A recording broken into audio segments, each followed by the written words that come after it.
Hey, it's Chris, the Supply Chain Doctor. Over the years, I've interviewed some of the brightest minds and successful leaders in supply chain management.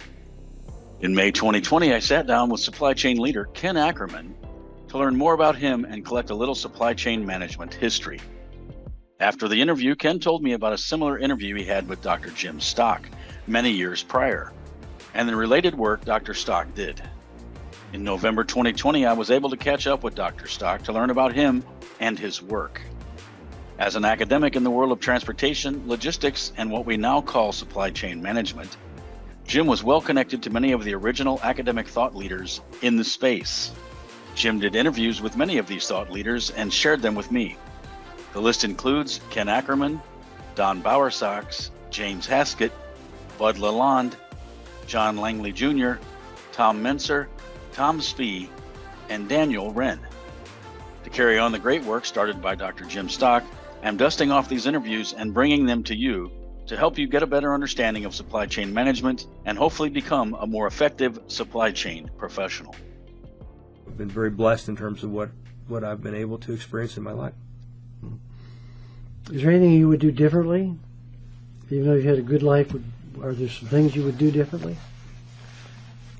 Yeah, I thought about that, and I've never tried to develop any profound thinking about this, but I guess I feel like if you were to go back in time and change something, the consequential effects of that are what would scare me. Because for as long as I've been around, at least according to my standards, things have worked pretty well so far.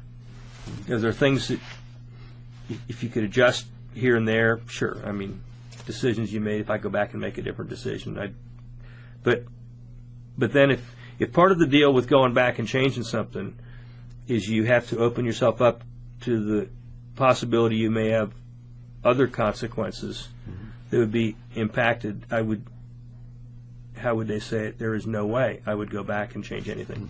So. Well, you might not trade the 16D dime for the bowling ball. I think that might be different. I think you're absolutely right on that. Yeah. This relates to one of your answers earlier. If we were writing, as they did for Don Bowersox and Tom Menser after they passed away, a lot of people spoke and said, here's how we remember Tom or Don and so on. What do you think they would say about you? How do you want them to remember you? Boy, that's a really tough one. I thought you were going to ask me what I would say about them, and I would have nothing but the highest regard for both of them. I had the chance to work with Tom. I was one of the people that hired Tom at Tennessee and had a chance to work with him for about 15 years.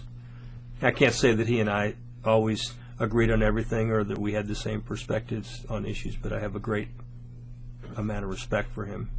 Don Bowersox, one of the, I'll call it, not a regret, again, that's too strong a word, but one of the things I would do differently if I could, I'd put myself in a position to work more closely with Don over time. He's a gentleman that he and I got along very well from afar. I mean, we never worked together on things, but I always felt as though I would like that opportunity sometimes. So what would they think of me? I think that Don would probably say that that I've done many helpful things to help move this profession forward. Again, there's a lot of people that have been rowing the boat. Everybody's you only got one oar, but and some people, based on the impact, I mean, seem like they have more than one oar, but it's everybody's working together to try to achieve recognition, not for its own sake, but just the recognition of the supply chain concept, logistics, for the extent to which it can help improve how we do business. And I think Don would probably say that I was one of the contributors that helped to move that forward. I think Tom Menser would say that I'm one of the people that would fit that first category, but I also helped to move the Tennessee program forward. And Tom was a great, very prolific person. Obviously, a lot of writing, a lot of good research. Worked extremely effectively with with students and so forth. Probably would say that I was maybe my pie chart was focused a little more on industry and business relationships, maybe than on the pure academic side of things, and that's how we might have actually differed a little bit in our perspective. As I said, I got a great respect for everything he did. It was a real loss to the profession with his passing, and that of Don as well. And so I got nothing but the highest regards for both of them. Now, what do you think are some of the main lessons you've learned in life? Well, I think maybe it's a function of age, but one is be thankful every day you get up in the morning. And I mean that because I think it's a real privilege when you look around the world and you see, I've seen some of this for myself, but not much. When you see the squalor in parts of Mexico City or outside of Johannesburg, and you've been to Johannesburg, you've seen those camps, and you see what it must be like for people. And those people are living in plywood huts, some of them. There's a lot worse conditions than that. And so I've not only been spared, but I've been living high off the hog in terms of growing up in the United States and enjoying living in a civilized country. So I'm very thankful of that. The other thing is the opportunity to have had a great diversity of things that I've been exposed to, and people and activities, so forth. Again, like I said, when I was back in high school, grade school, had a lot of friends. I was never one to stick with only one group or only one best friend. And professionally, I've got, people I know all over the place. It's just a wonderful thing. And I've had people who have made that happen. I didn't mention George Jekowitz earlier, but George was the president for 30 years of the NCPDM and CSCMP and so forth. And he and people like Howard Gutschberg did an awful lot to help me in my career. So, I guess what I would say is whatever I've achieved, I've achieved because of the support and the personal interest and friendship of other people. And without them, I wouldn't have been able to do, very much compared to what I have been able to do. On one of our other videos that will be uploaded, John Coyle, who we did interview this morning, one of the factoids about him that he said people probably wouldn't know is that he was an altar boy in the Catholic Church and almost became a priest. Don Bowersox almost became a pharmacist. Other things like that. But John Coyle was saying that experience he had in Catholicism probably had a significant impact on his concern for students and helping companies, other kinds of things that he was doing. Have you had any experience like that that might be similar? I'm just trying to... I don't know that I do have any experience that would be similar in that respect, because I've always... I'm the guy that if my students didn't like my lecture, I figure that's my fault. Or if I give the students an assignment that they don't turn in on time, and somebody says, why did they? Well, I didn't give them the right incentive to turn it in on time. I'm a believer in, it goes back to the Deming philosophy, but when you look at the root cause of right, I believe that the professor should be the leader in the classroom and should be able, and the professor's job should also include incenting and interesting his students I don't believe students, you should expect them to walk into the classroom automatically being interested in whatever it is you're going to say. I think part of your job is now people would definitely disagree with me on that, but I've always had an interest in trying to help people who have an interest in what we're doing. Okay. And so forth. What advice would you give to recently graduated PhDs? Based upon your experience. Well, I see the academic world changing so much, and the different pressures we've got. I mean, the importance of publications, for example, and doing research is in a continual state of evolution. 30, 40 years ago, the research requirements weren't quite as intense as they are now. And I guess one of my concerns, and this would translate into advice for a young graduate, is first of all, I am a firm believer that one of the things that distinguishes university-level education from other types of education is the creation of new knowledge, and that's done through research. And so, like Penn State University, if people here didn't do any research, it wouldn't be much of a university. But that's why one of the reasons we do things, because we're equipped to do it. And so it's absolutely essential that newly minted PhDs have a commitment to research. But the thing that concerns me is that, at least according to my way of thinking, in order to have a successful university, you've got to have expertise in teaching, research, and service. Those are the three we use, obviously. But and it takes capable people to make significant contributions in each of those areas. And I'm not sure that everybody is as well equipped to be the ultimate researcher that that they may be asked to become, or to be the teacher and so forth. So I think, and the other thing is, if you focus someone too much on research,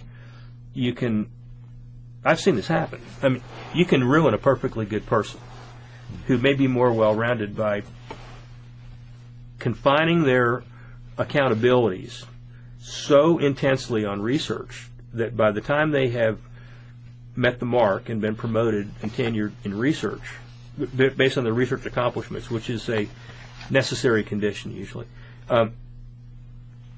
sometimes you have made them incapable of becoming as excellent as they could be in teaching and or in service. So I would say that somehow you got to keep that balance and keep the intensity on the research, because it's an important condition, but make sure you look at it in light of the other accountabilities for professors. Related to that, with doctoral students coming out primarily in the academic arena, has the marketplace changed a lot since you graduated? In what ways do you think it has? What good ways and what bad ways? I think that it has changed in, largely speaking, good ways, because there are many more opportunities available today than there were. Of course, there are many more graduates than there were back then too. So maybe it's still a one-to-one kind of a deal, but there are a lot of opportunities for students who are capable of putting up a pretty good doctoral record, meaning coursework, meaning research while you're a doctoral student, dissertation and so forth, and being able to be attractive to high-quality universities for a permanent position.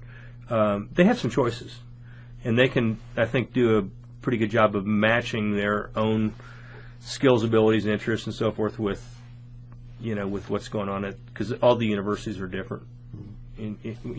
Once you start taking a close look at them. So I would say part of my advice to a young PhD graduate would be to take your time about things. Make sure you understand what it is you're getting yourself into. Not only because we've heard it's not a destination, it's a journey type thing, whatever, But it's a journey. I mean, and not all parts of an academic career play out the same.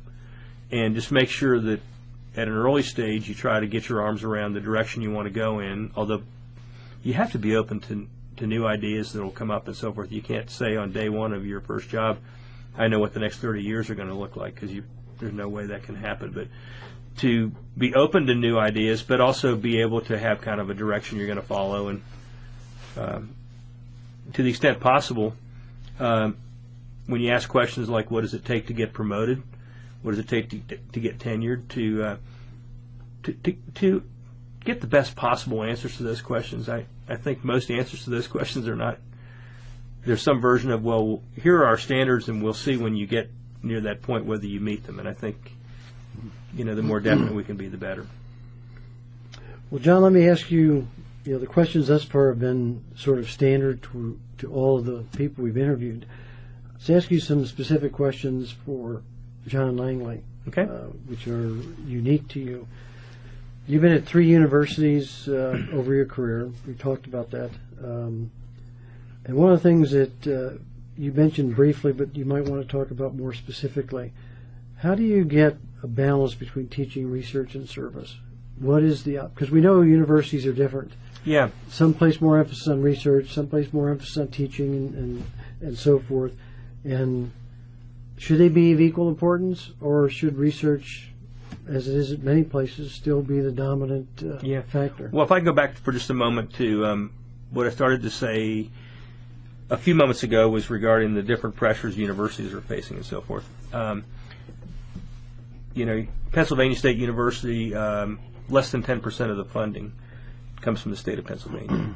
So public institutions all over the place are seeing declining levels of support, which on the one hand, is an inconvenience. On the other hand, may be long-term an opportunity that can be taken advantage of. And so I would say that the funding issue is causing universities to rethink how they function, how they're organized, how their resources are deployed, so forth. And as that begins to take hold, I think that universities finally are going to be making more strategic resource decisions than they've been able to make in the past. For example, I think amongst the faculty as a whole is responsible for a broad set of accomplishment, teaching, research, service, and so forth.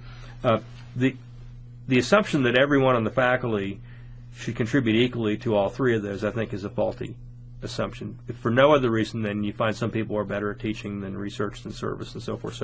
So that's point number 1, is if we can do a better job of aligning our resources with our needs in ways that people are doing what they are best at doing and they enjoy doing the most, okay? Which might include having people from industry come in and help with the teaching role, provide them with a meaningful faculty position, so forth. But I think for someone to contribute in research, there's only one way to do that. That's to be a good researcher.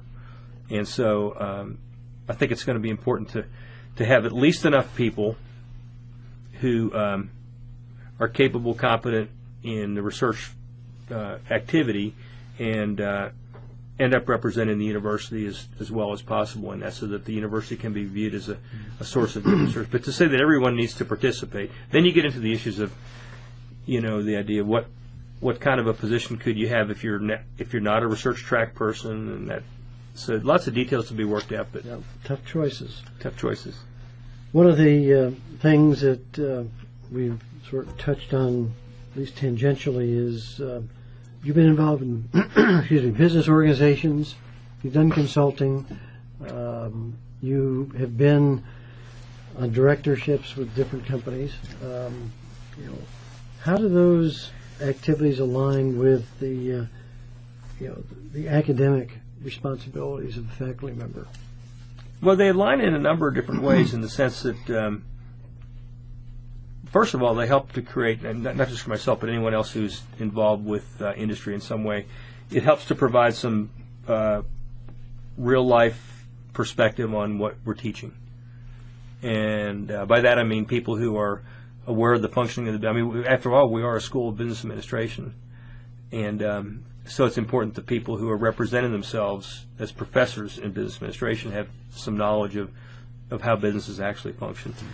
But from a more practical point of view, I think contact with companies results in interest in companies who hire students, interest by companies who sponsor research projects, companies who at all the universities I've been in on the faculty of, we've all had a very, very successful outreach kind of working with companies coming to these universities, Tennessee, Georgia Tech, Penn State, come together to be with their industry peers, and the university facilitates that. Mm-hmm.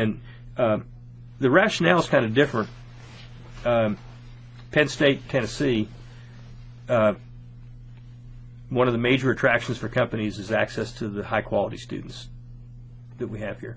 And I can only speak for the Tennessee experience because that's where my formative years were academically. I was a student at Penn State. I wasn't a faculty member here early on. But using the students to attract companies was good for the students because they got jobs out of it, and then we built relationships with the companies. The Georgia Tech experience was kind of the opposite. Georgia Tech is the number 1 ranked school in industrial engineering for the past 20 plus years. They didn't need to worry as much about getting companies to interview their students because they were the best source of students, and so they developed relationships with companies for other reasons, and then eventually began to use that to work effectively with the students. So, but I think being involved in those activities, sometimes consulting. I mean, that's something. If you talk to, you've asked me questions about what people would say about me. There might be people who would say, well, he did too much consulting, which I've done a lot of consulting. But I've done a lot of consulting that has been the source of data and information for academic articles, for Ph.D. dissertations, and so forth. And so I think if you handle it correctly, you can actually parlay the content and the fabric of consulting work into your lecture notes, into your research agenda, and so forth. Now, I haven't done consulting that I would say is totally separate from my academic position. I'm not interested only if it kind of aligns well. But there are some people who would say that if you do consulting, you're taking time away from other things. Even though every university I've been a faculty member at has a allocated percentage of your time during which you're encouraged to do consulting. So. Well, it's interesting. We haven't talked much about this other than passing. You've been involved with CSCMP, CLM, and CPDM. Tell me how you got involved with that initially and your sort of progression over the years with that organization. We highlighted some of the things you did with them. Sure. And did you envision the organization as it is now? I can say yes. Well, let me just qualify that, though. But I started out in the mid-1970s, new faculty member at Tennessee, and all 3 universities I've been at are very supportive of involvement with professional organizations. And so the NCPDM was the conference to go to, and the Educators Conference was on Sunday. And, you and I have been at those conferences for many, many years, probably almost the same number of years. But so Tennessee was supportive of me being involved with NCPDM, and I went to the annual conferences and so got to know the people. And then in 1984 was asked to be the program chair for an annual conference, and and then subsequent to that was asked to be on the executive committee, but they had a pattern you could tell because the people who were on the executive committee tended to be involved in other ways with the organization and had a proven interest. I've seen people that have been on the executive committee who really probably shouldn't have accepted the assignment because it was clear that that wasn't really a very high priority for them. But I've seen a lot of people for whom it was a priority. And I was also fortunate being an academic because I think I was the first academic who was the president of the Council of Logistics Management. I think that's true. The only other person who is an academic who was president was Don Bowersox, but I think Don was president before he was an academic. I think I may be a little fuzzy on that detail, but anyway. So, and I have been succeeded by other people who are academic, which is wonderful. But so, for me, the CLM, CSCMP, NCPDM was an organization that was like a home away from home for me because I get to see my academic friends, I get to see my industry friends. I've always stayed through the conference. A lot of the academics come in for the meeting on Sunday, and they've got teaching assignments or whatever, so they leave and they miss the industry part. And I would only encourage them, to the extent that their circumstances permit, to stay around for a day or two and get to meet the industry people. They don't bite. They do give you they like professors, and they like spending time at universities, and if you take the time to try to develop the relationships, they're usually pretty good at reciprocating. So. Now you've got textbooks on your resume. What piqued your interest in writing textbooks? And you're continuing to do that. What are your objectives through those textbooks that you write and co-author? The objective of the textbook, I'm privileged that John Coyle and Ed Barty, when I was a grad student here at Penn State, I studied under the original manuscripts for the first edition of Coyle and Barty's The Management of Business Logistics. Mm-hmm. And then with the fourth edition, they asked me to come on as an author. And I'd never even thought about writing a book before. Just figured it would be a lot of work, which now, 6 editions later, I know it's in your textbook author of several books and various editions and so forth. But it's an opportunity to communicate with people in the profession. It's not research writing a textbook, but I think that there is a contribution you make by taking knowledge and organizing it in a way that can help people to understand what supply chain logistics is all about. I think that that's a contribution that's worth somebody's time to do.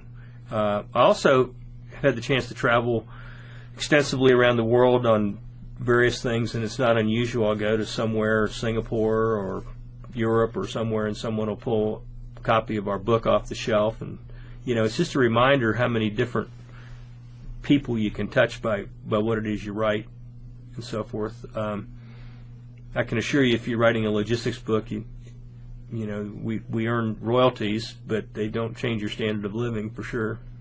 But I think the standard that does change is it kind of gives you more visibility in terms of what's going on, and then also I think it's kind of nice to have the name of your university inside that front cover, so when people say, "Who is this?" and where is he?" they'll get an answer that resonates and looks good for the home university. Mm. Yeah, textbook writing is interesting. It's certainly changing in terms of the technology. Well, that's. I wish I had a crystal ball to figure out how that was going to go, because the price of our textbook. These textbooks are very expensive for students these days, and so they're looking at other options. And then, of course, the e-books have been around for a while, and now there are companies that are getting into business. But if you want to talk numbers at this point in time, maybe the textbook hardback new costs $200. You can get an e-reader or something for $49. And also, if I was a student today, I'd certainly rather have something on my Kindle or my iPad or my whatever than a big, thick, hard book in the back of my backpack. So, but I think when you start looking at impacts on retail prices like that, then you've got to say what's going to be the effect on royalties for authors. And again, fortunately, maybe this is one way to look at it, but fortunately there's not enough money at stake to make it a huge kind of a factor. But if you're writing a best-selling marketing book, for example, and you can be talking quite a sum of money. We all hope for that. Yeah. But not many succeed, unfortunately. In your career, you've done lots of things, but you were never a journal editor. Why not? Well, first of all, I have the utmost respect for people like yourself who have been editors of professional journals. I think I wouldn't call it a thankless job, because I've thanked editors, so at least one person, but I'm sure. But it's an incredible amount of work and requires just an unexplainable amount of dedication to be a good journal editor. And I never felt as though I had the critical mass of time to devote to it. I think and our profession has made a lot of improvement in the area of responsiveness. I love it now when I get a manuscript to review, because it's got a deadline that's expected to be met, and the author has expectations. The author knows when they're going to get feedback and so forth. And I think that's a wonderful thing to do. But I really feel as though it's the pertinence to detail. Maybe back to my earlier comment when I said I'm kind of task-oriented. I think the job of a journal editor, and you you're an expert on this, but must feel like a job it feels like it's never going to be done, because it's never done. You always have things always to do. the next issue. So I apologize if maybe part of my agenda or involvement should have been to take my turn in the barrel as a journal editor, but the people that I've known who have been journal editors, including yourself, other people, Tom Metzer, John Coyle, various people have taken it sufficiently seriously that I give them a lot of credit for what they've done. So what do you think, in your experience now, what's the single most important issue that faces academics today in the logistics supply chain arena? Yeah, I think that the single most, well, let's say a couple things here. One is to continue to provide high quality, useful education for students at all levels, and to maintain the dedication to the interests of the students who are coming to the university to learn things, and hopefully about supply chain. We're very fortunate in supply chain and logistics. A lot of this is not unique to any university, but a lot of the students that we get are people that never heard of those terms before they came to college, and they see where the action is, and they end up studying logistics. So I hope that we continue to provide what they come here and they need to get from an educational point of view. I think second is that we maintain and enhance our commitment to research, particularly in terms of there's a need for theoretical conceptual research. I fully understand that, but I think that if we're going to research a problem, it should be, if we have a choice about things, it should be a relevant problem, and the extent to which we can work on real problems is only going to ease the transition of the knowledge we create into action by managers to improve things. Okay, it doesn't mean to say that we shouldn't be researching things that are theoretical or conceptual at all, but we ought to be making sure that it's got a practical bent to it, if at all possible. And the third thing is to do what we can to maintain and enhance the support of all of our external constituencies, because whether it's state government or federal government or the industry base in an area, I'm going to take a trip in late April of this year to a university that's got a growing supply chain program, and they're trying to impress the businesses and industries in their state and their area in terms of what they're doing. They're trying to generate a lot of enthusiasm, and I'm proud that they've asked me to be their keynote speaker. But more importantly, I'm going to be one small part of a process that's really trying to establish that program. And I really hope that they do well in the future. No reason why they shouldn't. But it's something that they've got to target as an accomplishment. Take the other side of the coin, the practitioner. What do you think are the most significant issues facing them? Probably the most significant issue, and this has been with us for a long time, and that is the sometimes reluctance to implement some of the more recently developed tools, technologies that we have at our disposal. I mean, I've often thought that the company that would really be successful would be the one that implements everything we've got in our arsenal of tools and techniques and models and technologies right now, let alone what we're going to be developing in the future. But if you look at the problems we're trying to solve in supply chain and logistics today, some of those problems we were trying to solve 20 years ago, and that's just kind of crazy. And then I hear this term collaboration, which I'm a strong proponent of, the idea of the working together you can accomplish more than working separately. And I don't mean just from hey, let's put our arms around each other's shoulder and enjoy working. I'm talking about the process of collaboration, which is much more dimensional than just the relationship part of it. And yet I still hear companies saying, well, we tried that, or that doesn't work, and so forth. And I just want to say, well, what better idea do you have? And so I think there's a lot of things like that, there are success stories today, but we need to have more adoption of things that we know are successful. So from all the things you've said, and I think the viewers will sense this, you're excited about supply chain management. And my guess would be you believe the future is very bright. I am very excited about supply chain management. I think the future is very bright. I would encourage young people of all interest to consider supply chain and logistics as a career path. Whether you're talking about the industry side, I think there's going to be a continued need for capable people in industry, and also from the academic side, great. I've already said I think that the academic opportunities are very attractive, and more universities now have supply chain programs, and so hopefully that will continue. And all of us baby boomers are going to be retiring. Well, we'll make a little room for other people at some point in time. So, John, we've covered a lot of topics. Is there something we've not covered that you'd like the audience to hear from you before we end this interview? Well, I think we've covered, quite a range of different topics. I guess I would just conclude by saying, I kind of alluded to this a little bit earlier when I was talking about the people who are unfortunate in various parts of the world, but I would just say that we're probably living in one of the greatest times you could live in.